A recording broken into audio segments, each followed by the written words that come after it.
Hello, everyone, and welcome to Global Conversations, a soul professional series where curiosity leads, consciousness expands, and science meets soul. I'm Camille Miller, joined by my co host, Adam Guzman Poole and Adam Dickinson. Together, we explore the questions humanity is finally ready to ask, bridging worlds, perspectives, and ways of knowing. We're not here to provide answers. We're here to open portals to bigger conversations. Let's begin today's conversation.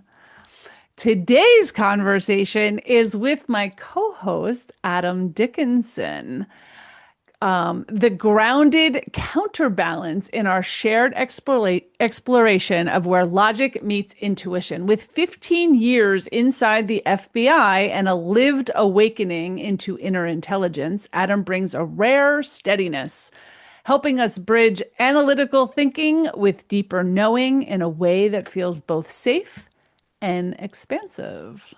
Welcome, both of you, to the show today. Thanks, Camille. Thanks for having me. Good to see you, Yeah. Adam. Good to Yeah. see you too, Adam. For our listeners, just to reiterate what we're doing here, this is episode two. If you've missed episode one or you're starting here, go back to episode one because it talks about our why and what we're doing.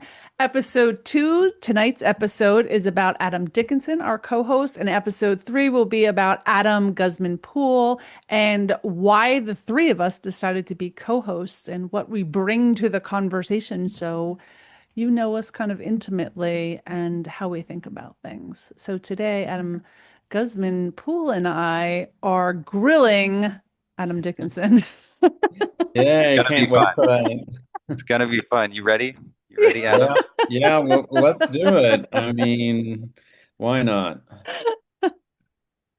So, Adam, one of the reasons I thought of you as a great co-host is because you had the very logically brained FBI analytical side to you, and this other very incredibly soulful side to you. And we will get into some of that as we go. But I feel like you are the quintessential person for science meets soul, right? The Oh, thinking and the knowing, like holding all of those balances together. So I would love for you just to give us a little opening about who you are, your experience, and just being a co-host. We don't have to go. We're going to ask you lots of questions, so you don't have to go deep into it, but just about like what you do in the world. How about that? yeah, that works for me, and happy to see you all again. So, I am a logic to intuition integration advisor, serving as my title as a future self strategist. And what I do is I help high functioning adults right now interpret their inner signals to navigate their career and life transitions so they can step in to the next version of their self, their future self with clarity and expanded awareness. And right now, I'm focused on U.S. federal workers who want to transition their careers into something that's new and more aligned. But to your what you already sort of described, my background was 15 years in the Federal Bureau of Investigation in the United States. Sure, you may have seen, watched, heard TV shows, movies on the FBI, but some of it is somewhat accurate, but some of it definitely more on the Hollywood side. But it was a great career. It sort of spanned doing cybersecurity issues, counterintelligence or espionage issues, and counterterrorism issues. And I started off as a young analyst, learning tradecraft and all the different analytic exercises to refine my thinking to, I don't want to say how to communicate, but how to be professional at communicating with others. That definitely improved as I got on along with my career. But um, And as I went through the FBI, noticed things I liked, things I didn't, and my intuition really helped with that, especially around what I was going to do next and how it might fit my future vision of who I became. So, with that, let me pause and see. I gave a brief overview, but what can I share a little bit more about me with you? So I think the biggest question I have is I think of you as an analytical person, right? What do most analytical people logically brain, because that's who I think this podcast will actually attract, because we all are. Mhm. What is misunderstood the most about intuition? And Oh, what finally made it all make sense to you? Like, did you always know that you had this huge intuitive side to you? Like, what sure. began to shift inside you? Yeah, so if I heard you, let me break that down into two questions. Okay. One, what are some of the misinterpretations about tuition? Is that fair? Yes, yes, Yeah. yes. Okay. All right. So with that, I would say common sense is kind of brought into the conversation around intuition.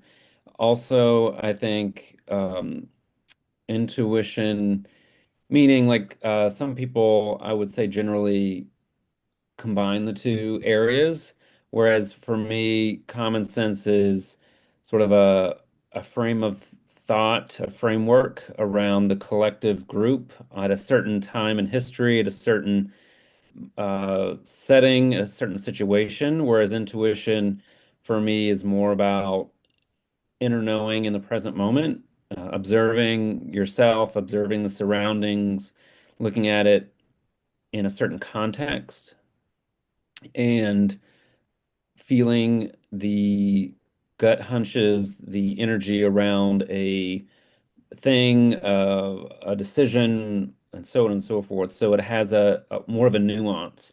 Also, I think one of the misinterpretations around intuition, I'd say generally is uh, it can't be trusted, or it's negative, or it's evil, or it's hard to put make decisions with it. Hmm. Whereas for me, and then if I heard your second question, but help me out if I Yeah. remember it. What began to shift inside of you that, say, logic alone couldn't answer? Like, Yeah, yeah. so that's a perfect segue. So for me, at the time, and I know I've mentioned this in a couple other conversations, podcast conversations, I had a painful breakup with someone, and as a gay man, I had a limiting belief that I was going to be alone.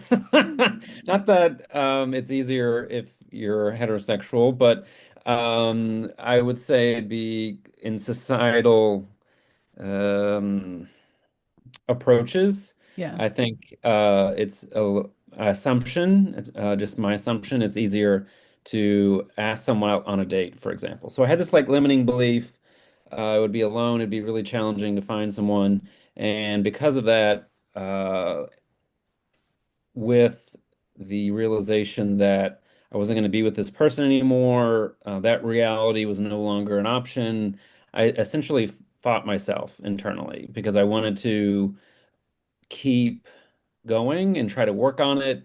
I came from a background where mm, the approach to relationships, um, my mother and father were very much supporting one another and were each other's sort of best friend and backbone. Hmm. And when my individual left and we separated, it created a rift and a really painful experience where I, yeah, essentially tried to hold on to the relationship, and it wouldn't.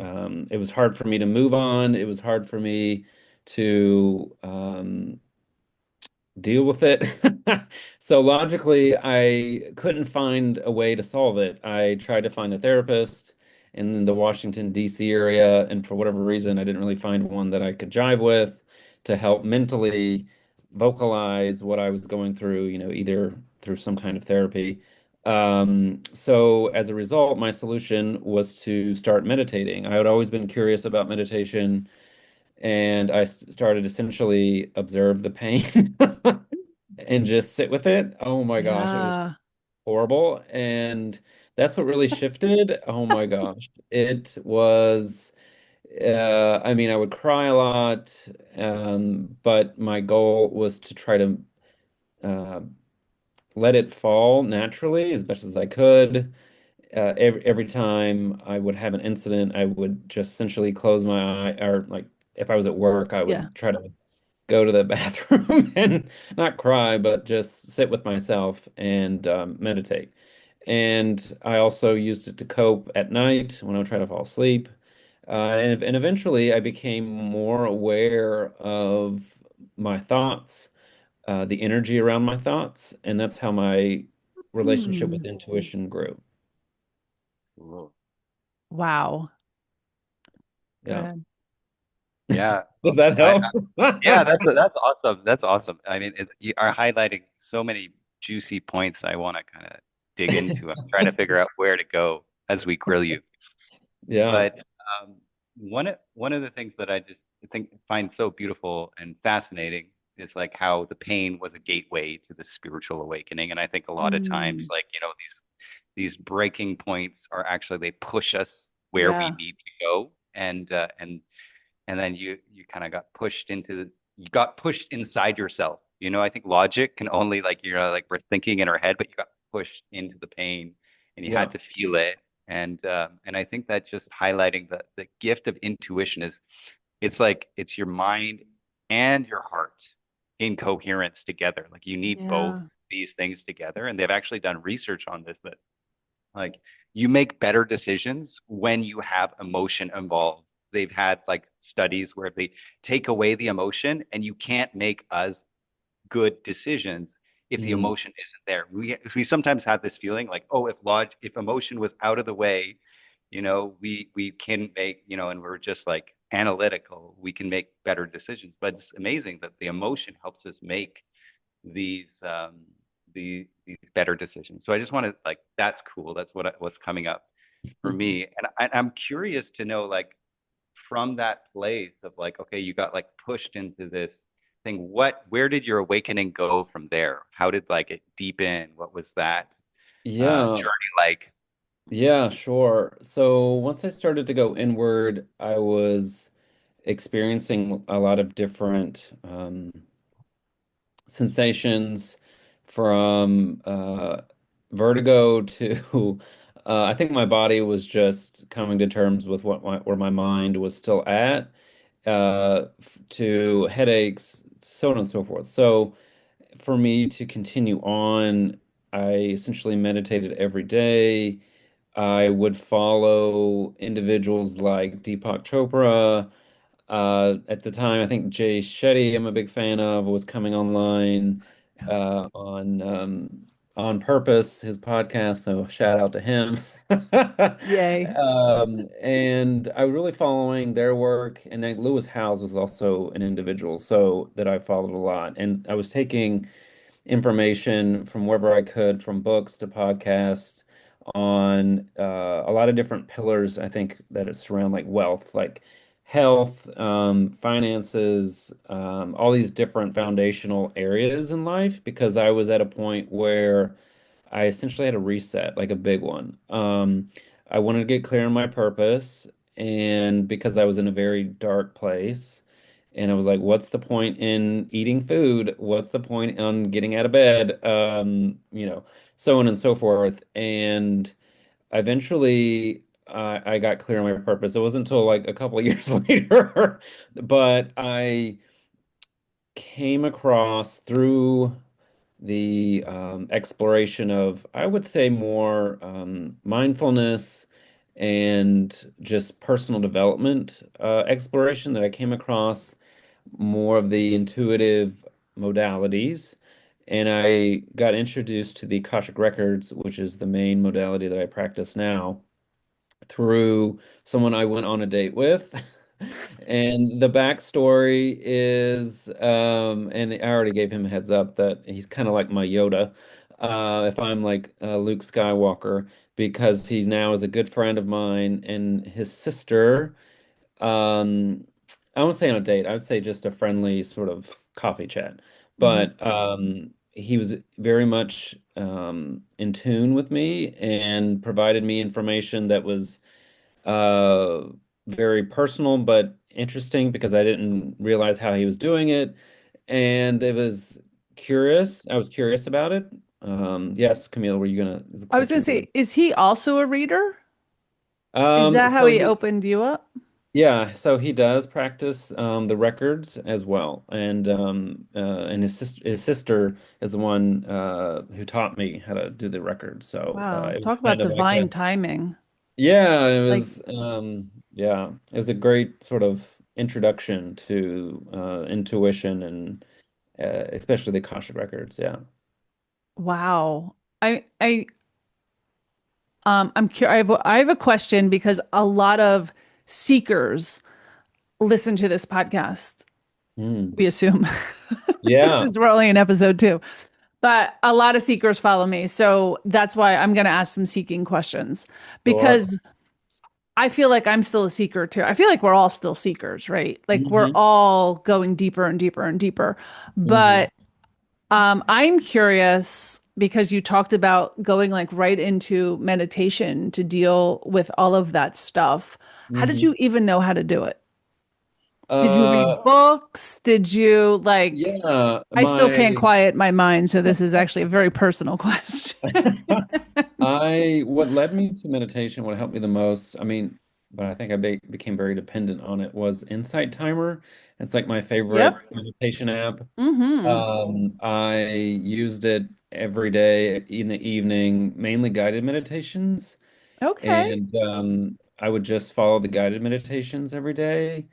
And I think I was just at a point where I don't say I was desperate, but I was yearning for answers. And I was like, okay, I'm all in. Like, I don't want to feel this way. I was tired of feeling pain.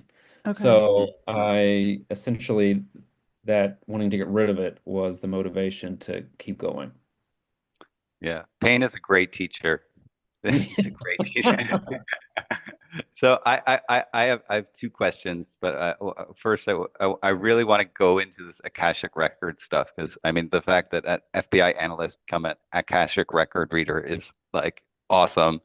So we're going to go deeper into that, but I want to just chat a little bit about this purpose conversation because I think there's something really, as Camille was talking about being a seeker and I think we're naturally wired to ask this question like why am I like why am I here? One of the bigger level like why am I here? Like why are we here? There's that Yeah. universal question.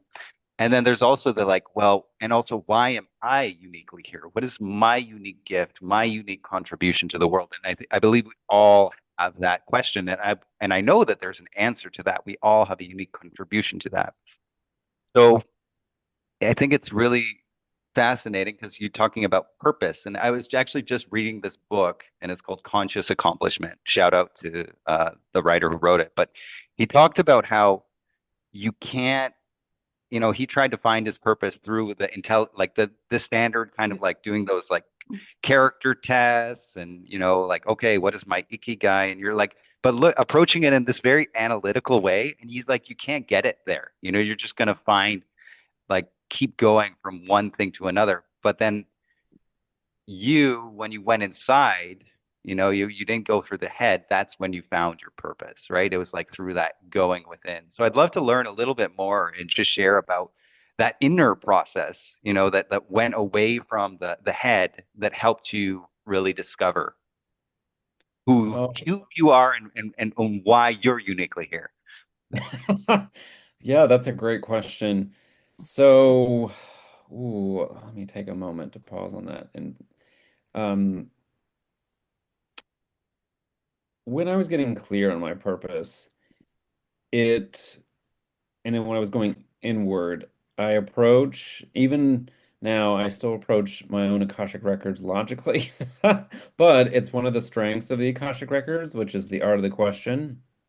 Mm. Uh, the I would say the better the question when you go into your records, the better the output. But it does help navigate as kind of what I describe as the Akashic records, kind of like my treasure map to all the answers. And initially, when I was learning the Akashic records and trying to get clear on my purpose, it didn't really hit what I was supposed to do. But as I started to continue down the path of advancing in mastery of the Akashic records and learning how to do readings for others, and then finally doing training for my business, future business in the Akashic records, it became a lot more clear either through readings with my teacher who would give me a reading, or me giving readings to others. And what I mean by that, when I would do readings for others, I noticed that when I'm in flow giving readings and when I'm in flow during doing analysis, I'm essentially in my records. And it was sort of a weird unlock because the process that I used to give readings to others and for myself is following the energetic signature of thought forms, words, and phrases. And I was like, well, this is interesting because I can connect intuition to rational thinking in this way. And it was sort of a starting point when I was learning to read my own records, what that felt like and what I could do with it. And then it was, I'll say, more affirmed when my Akashic Records teacher gave me a reading and described what I'm here for. And then it was even more confirmed, or whichever word you want to use, when I would explore my purpose in different intuitive modalities. So, for example, my human design, my astrology chart. Um, what else isn't? I explored a lot of different ones, and they all had overlap. So like my human design complements my astrology chart, complements my Akashic Records uh, purpose that I had outlined for myself. They all have an overlap, and that's how I realized that intuition based on how you engage, and interpret and use intuition um, can help clarify your purpose. And it's also having different modalities is also a part of my vision for my company down the road. I have so many questions. I know, me too. I mean, you go first, Camille, and then we'll keep grilling at him. Yeah, it's gonna be Yeah, keep burnt by the end of going. this. Yeah. So I'm assuming that Akashic record. So I think I had a brief Akashic record. Someone was learning. So they did Mhm, my a reading. I don't even remember what it was, to be honest with you, and it was so long ago. mhm, But I'm assuming mhm, that Akashic records are kind of like a psychic reading, that they're for the moment in time and they mhm, can change, mhm. right? Yeah. So some, people have readings and they're like, well, that didn't happen. It was like, well, it was for that moment in time. You can go down the street and change your mind and make a different choice, and Mhm. you're on a different timeline or trajectory. Or so Yeah. Akashic records are like that. Yeah, essentially, as soon as you make a decision based on your intuition, the problem set changes. Okay. And so one thing that I do now and what I advise my clients on, well, this is more the advanced part of what I offer individuals now, is if they get to a point where they're constantly in their records, they can have that intuitive guidance all the time. So I kind of describe it to some friends as I kind of have a soul-based AI chatbot wherever I go. And I love that. I am able to tap into guidance at any moment. and it's sort of my behind the scenes secret sauce on how I navigate life. So the first time that you were ever able to do, so you went from nothing to meditation to noticing your thoughts. So it's definitely a gradual. And then Yeah. you started to be I guess you were trained, right? And Mhm. started reading Akashic records.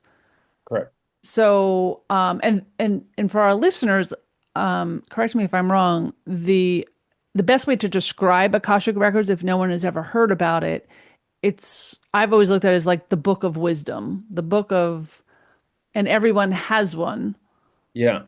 of your soul contract, maybe? Is Uh, that s- yeah, I mean, it's related. I mean, I describe it generally as this energetic library to your soul that has information from your past, present, and future. And it's kind of when you tap into it, it's like your own little uh, radio station to your higher self. okay?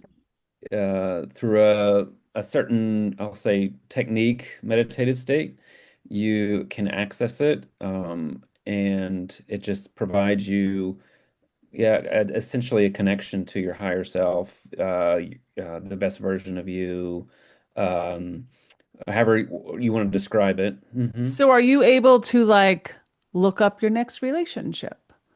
See if you're gonna have kids. Like, is it like Yeah, that, like a big giant encyclopedia for anyone that might remember those big giant right. encyclopedias? Yeah. I mean, I don't know if you ever, I mean, I'm a from the generation I grew up in the 90s. I don't know if you ever had those little paper things that were like in and out and you The had to flip it. origami. Yeah, yeah, yeah. Yeah, yeah, Yeah. yeah. Unfortunately, no, I don't have my own origami eight ball, if you will. Okay. But especially like relationships and even things long term, the energy is so I want to describe it. Uh, it transitions a lot. So, or it, You're changing. yeah, it's ever changing. And so, Hmm. more the long term, I don't even like the word predictions, but forecasting could also maybe fit into that category. It's not as beneficial.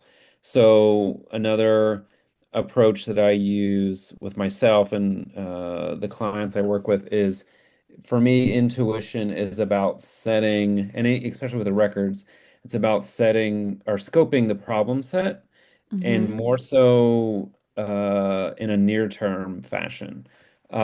Because the maze in which human beings navigate their life, the intuition gives you a bird's eye view of the maze, and then logic helps you execute through each little corner that you move around. And that's how I kind of explain how the records integrate with logic. How do you know when you're in a record and it's not your brain just telling you something? Like this guy's an Oh, idiot. Like, how yeah, do you know? fantastic question. Yeah, or but let me answer that, and it looks like Adam also has another question. Yeah. So to that, the brief answer is because of my meditation practices, I'm able to observe the energy around my own thoughts and what is not my own thoughts. Okay. And intuition's a lot lighter. It's a lot quicker. You have to pay attention. You have to be present. Um, and thoughts are heavy. They feel heavy. They feel um, uh, rigid. Hmm. And because I meditated so much, that is just natural now that if I am in tapping into my intuition, it flows like a stream. Whereas if I am not in a great state, my natural uh, state is to lean toward logic, and thoughts are feel heavy. Oh, that's interesting. Hmm. Adam G, you had Yeah, I was just more so to add. excited to I jump know. in. You could see me like ready to like. Well, I'm just I'm really it's a fascinating conversation. I'm really curious about that. This bridge between okay, I'm an FBI analyst and I'm using pure logic, and Mhm. then I'm like looking at records, which Mhm. I mean, I think to a lot of people, they're like, I mean, what the hell are you talking about? Like your Akashic records, like this energetic encyclopedia. So I'm just like, I'm curious, how do you logically, how does your logic explain that? Because I feel like, there is Yeah. a scientific understanding to this energetic frequency that is there. And I'm curious Mhm. to hear your take on it. If you're to be like that bridge to someone Yeah. being like, what the hell is this? How would you describe it to me in a logical form? Yeah. So if I were to break that down to me, I mean, you kind of hit on it like the first steps.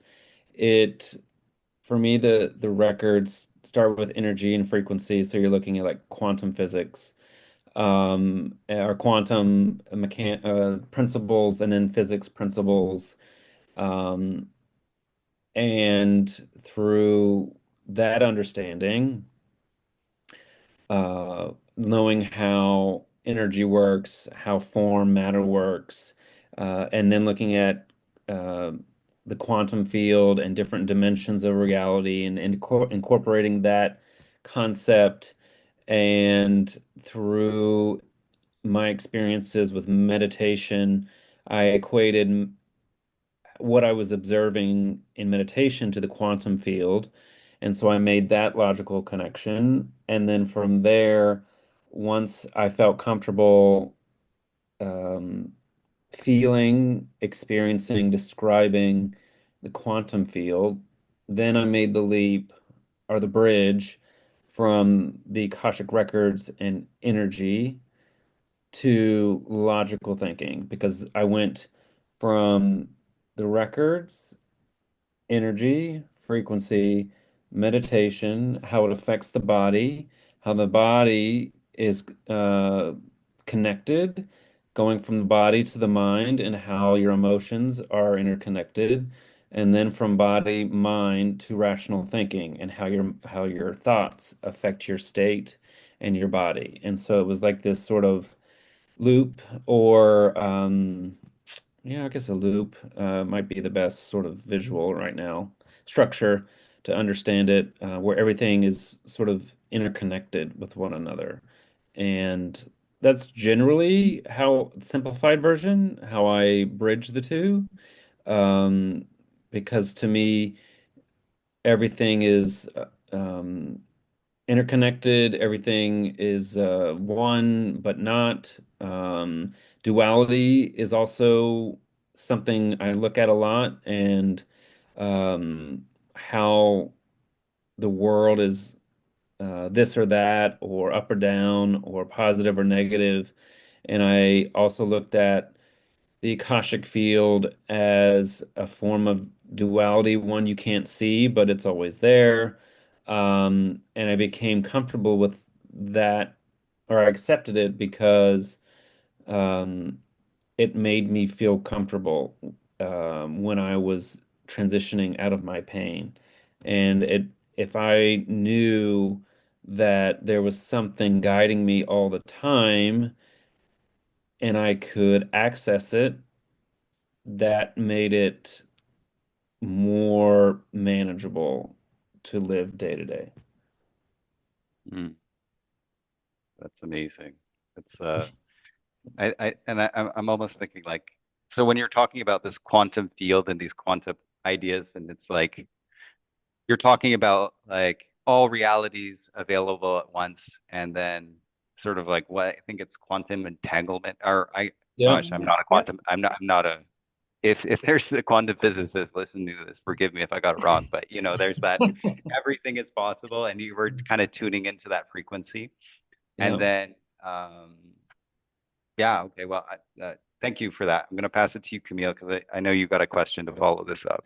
So my question is, in your work helping federal employees, Mhm. do you immediately talk about how you tap into your knowing? Like, does that come up in conversation, or do you just kind of keep it quiet? Like, yeah, I know exactly what's happening here. How do I tell you this? Oh, well, you mean before like they became a client of mine or Yeah, when either I'm way, I'm giving just giving a reading? curious. When do you break Oh, the okay. ice? Yeah, when do I break the ice? That's a great question. I'm an Akashic record reader. Just sorry, just so you know. Yeah, yeah, that's a great Yeah. point. I mean, there are different what I want to call it? Engagement points with Uh-huh. me Yeah. on how individuals can know my stance in the Akashic Records and that I'm involved with it. Right now, my marketing channel is LinkedIn. So I openly, talk about the Akashic Records there. And if individuals become interested and want to chat with me, I will either explain to them on LinkedIn some questions or some tips on not necessarily the records themselves, but related intuitive approaches to how they could maybe solve their problem. Yeah. If they're interested even more, I'll get on a call with them. Actually, today I was had a conversation with a potential client, and she had a question around the Akashic Records. And I explained like what it is, how I use it, how I access it, and so on and so forth. But then if an individual actually works with me, I go a little deeper and give sort of behind the scenes, I would say advanced techniques, but people can learn how to navigate their life if they work with me. So with the records. Is there confirmation for the people when you're giving them information? Are you getting some type of confirmation so they know that you're in their record? Does that make sense? Yeah, I follow Okay. you. So, for me, confirmation can be squishy Okay. because, especially with intuition, I find it is always changing. And if you're approaching intuition or the Akashic records to test it, to see if it's real, if I'm hearing your question, and correct me if I don't answer it, it doesn't have as much value or potency. Okay. So what I mean by that is um,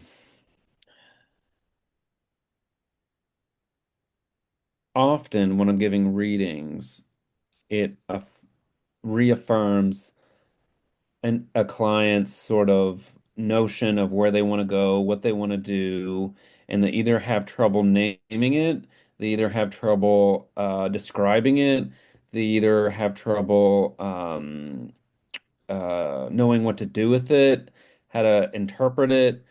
And so I don't really give confirmation per se. It just is kind of like a mirror to an individual of saying, this is what's happening in your records. This is what's happening in your energetic signature, your environment. That's what's happening at the moment.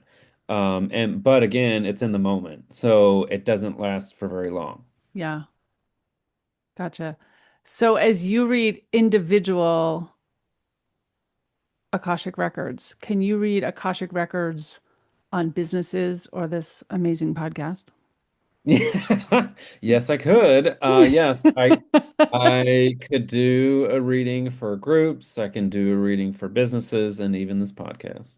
Ooh, Okay. you Can we should ask? do. Can you do that y- right now? I was Could you gonna like? say, Yeah. are you Would you? able to do it? Is it something Yeah. you just I tap into, or you have to like Yeah, put yeah, I have yourself? to. Yeah, I have to ground a moment, and We I can would pause love. the podcast and then jump into it. I say we totally do it. What do you I'm say? curious. Yeah. Oh Would you be my, willing to do that for us? not today. Another Okay. Ah, episode. Okay. okay. Yeah, Okay. I needed to check in. No, not today, but definitely can in a future episode. Okay. Awesome. Awesome. That's Sorry, awesome. we don't want to grill you too much. I'm So curious. Yeah. All right. So, Adam, do you have anything else on the Akashic records? Because I have another question, but no, not on but the no, records no, anymore. I no. We'll keep going. I'm just curious to know a bit more about Adam's story and I guess Yeah. I mean his. I'll pass it to you. So I think it'll follow up with other questions that come Do you from want me. to ask something about Adam's story? Because I figured we got the Akashic Records, but I'd love to hear about some of your FBI, whatever you're allowed to tell us. Hmm.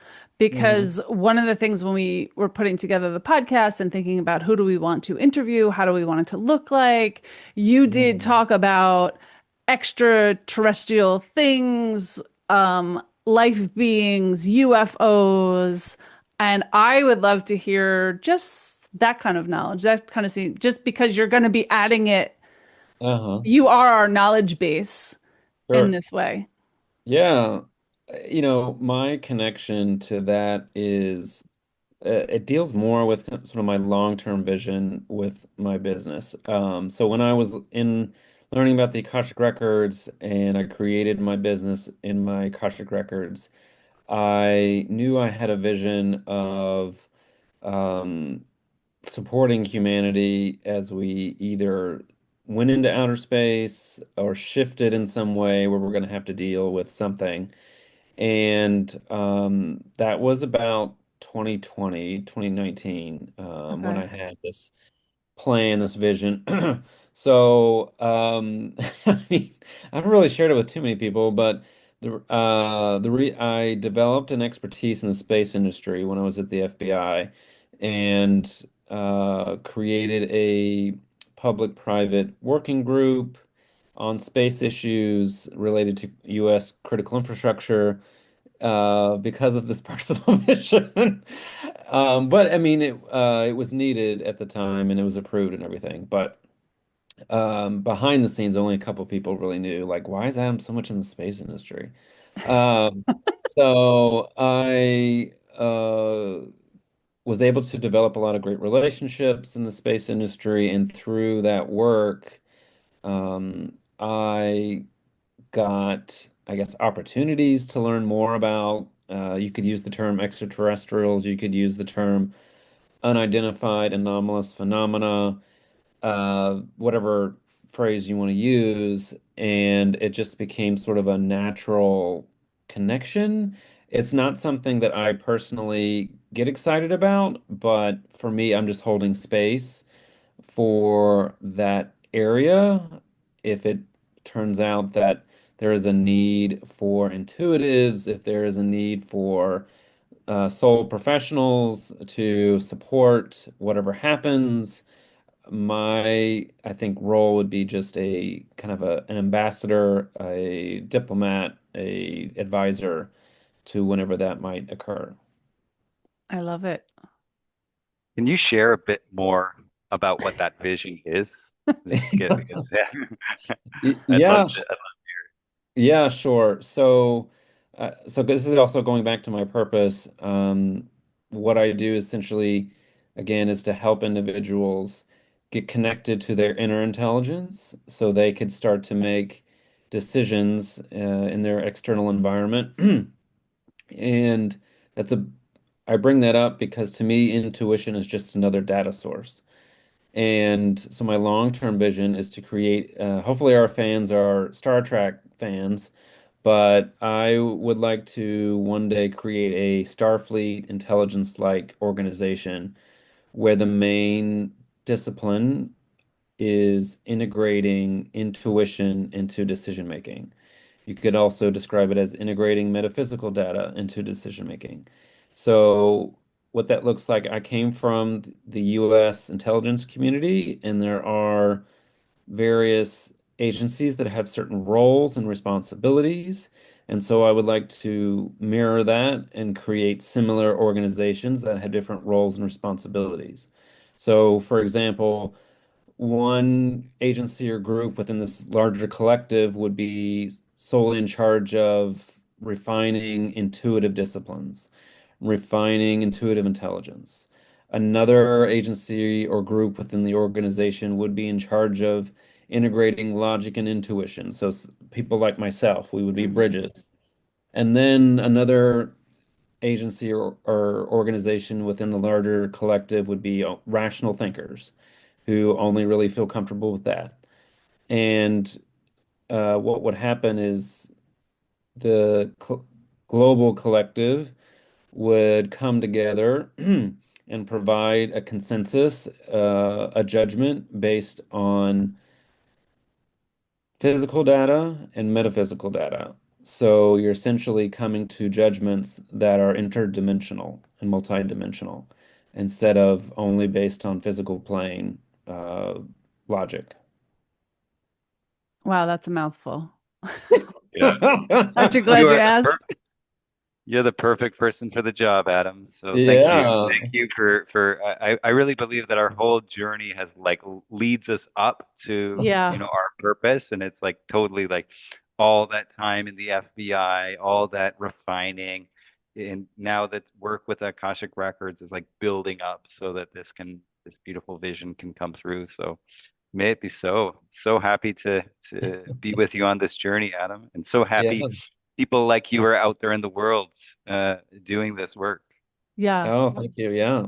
You are a fabulous representation of hopefully our listeners, but I feel like me and everyone else that probably started in very logical spaces. Mm, And the world itself is going through a paradigm shift, right? I feel like a lot of us are awakening and questioning and starting to feel and become more heart-centered, more global-minded. So hmm I loved that you shared your story with us from the very logical to the very spiritual in the Akashic hmm records. Adam, if people wanted to read more about you or get in touch with you, what's the best way to do that? Yeah, that's a great question. So if you're in the middle of a career transition or even a personal shift and want more clarity in your next steps, you can connect with me on LinkedIn. My hash or moniker is Adam-R-Dickinson. Dickinson. So I share weekly insights on logic to intuition integration and practical ways to understand your inner intelligence during reinvention. Awesome. And And you, all that information will be in, oh, go ahead, Adam.